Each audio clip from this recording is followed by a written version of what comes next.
பொள்ளாச்சி அருகே தனது வீட்டின் சுவற்றில் திமுகவின் போஸ்டர்களை ஒட்டாதீர்கள் என்று கூறிய பெண்ணை தகாத வார்த்தைகளால் திட்டியதோடு அடித்து துன்புறுத்தியதாக அவர் கண்ணீரோடு கூறிய காணொளி தற்போது இணையத்தில் வைரலாகி இருக்கிறது.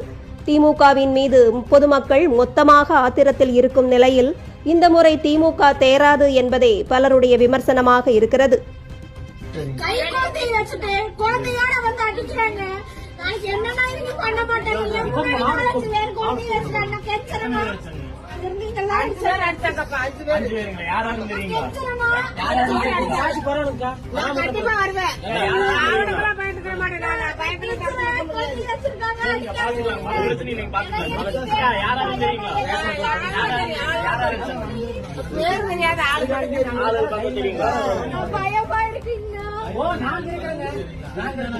போட்டோ